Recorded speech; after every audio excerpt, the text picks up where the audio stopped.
দর্শক, গুলিবিদ্ধ ওসমান হাদির শারীরিক অবস্থার খোঁজ নিতে এই মুহূর্তে এভারকেয়ার হাসপাতালের সামনে আছেন বিশেষ প্রতিনিধি সেকান্দার রেমান। যুক্ত হব তার সাথে। রেমান, হাদির শারীরিক অবস্থার সবশেষ কোনো তথ্য পেয়েছেন কিনা? ডাক্তারদের পক্ষ থেকে কিছু বলা হয়েছে কিনা? জি মাহমুদ, হাদির যে শারীরিক অবস্থা সেটি কিন্তু যেটি লাইফ সাপোর্ট সেই অবস্থায় রয়েছে। ডাক্তারের পক্ষ থেকে এখন পর্যন্ত আনুষ্ঠানিক কিছু জানানো হয়নি, যেটি গতকালকে জানানো হয়েছিল। অর্থাৎ একেবারেই জীবন মৃত্যুর সন্ধিক্ষণ যে বিষয়টি বলা হয় যে সেই অবস্থা তিনি রয়েছেন। তার মাথার ভেতরে গুলি এক পাশ দিয়ে ঢুকে আরেক পাশ দিয়ে বেরিয়ে গেছে এমনটা ধারণা করছে চিকিৎসকরা।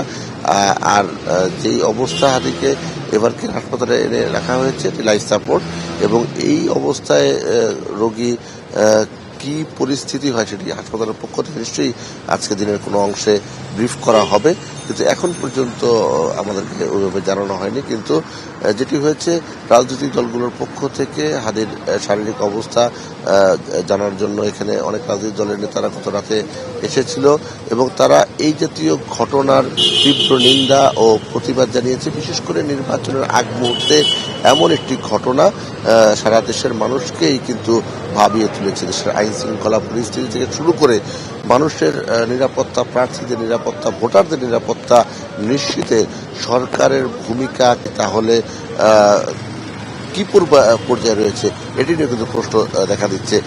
যদিও প্রধান উপদেষ্টার নেতৃত্বে উপদেষ্টা পরিষদের একটি বৈঠক গতকালকে অনির্ধারিত একটি বৈঠক হয়েছে, আইন শৃঙ্খলা রক্ষাকারী বাহিনীর সদস্যদের ঊর্ধ্বতন কর্মকর্তারা সেই বৈঠকে ছিলেন এবং সেই বৈঠক থেকেই কিন্তু এই যে শরীফ ওসমান বিন হাদির চিকিৎসার যে বিষয়টি, উন্নত চিকিৎসার জন্য যদি তাকে বিদেশে নেওয়া লাগে কিংবা দেশেই চিকিৎসা হয়, যেখানে হোক না কেন চিকিৎসা, এই চিকিৎসা খরচ রাষ্ট্রের পক্ষ থেকে, সরকারের পক্ষ থেকে কিন্তু ব্যয় করা হবে বলে ঘোষণা দেওয়া হয়েছে।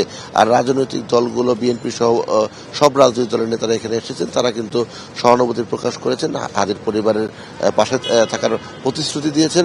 বিশেষ করে বিএনপি চেয়ারপারসন বেগম খালেদা জিয়ার পুত্রবধূ ডাক্তার জোবাইদা রহমান, যিনি এই মুহূর্তে বাংলাদেশে রয়েছেন, তিনি শরীফ ওসমান বিন হাদির পরিবারের সদস্যদের সঙ্গে দেখা করেছেন, তার ভাই, তার বোনের সঙ্গে কথা বলেছেন এবং এ জাতীয় ন্যাক্কারজনক ঘটনায় তিনি নিন্দা জানিয়ে পরিবারের পাশে থাকার কথা বলেছেন ডাক্তার জুবাইদা রহমান। আর এমনিতেই যেহেতু বেগম খালেদা জিয়ার চিকিৎসা হচ্ছে এই এভারকেয়ার হাসপাতালে, সেহেতু এমনিতেই হাসপাতালের সামনে আইন শৃঙ্খলা রক্ষাকারী বাহিনীর সদস্যদের শক্ত অবস্থান রয়েছে, বাড়তি নিরাপত্তা ব্যবস্থা নেওয়া হয়েছে। ফলে সেই একই নিরাপত্তা কিন্তু বলবৎ রয়েছে এবং এখানে বাড়ি লোক সমাগম হতে দেওয়া হচ্ছে না, পরিস্থিতি মনিটরিং করা হচ্ছে। আর হাসপাতালের পক্ষ থেকে, চিকিৎসকদের পক্ষ থেকে আজকে দিনের যে কোনো সময়ে হাদির শারীরিক সবশেষ অবস্থা জানানো হবে, ব্রিফিং করা হবে। সেই বিষয়টি পরবর্তীতে নিশ্চয়ই আমরা জানিয়ে দেব। রেমান, আপনাকে ধন্যবাদ।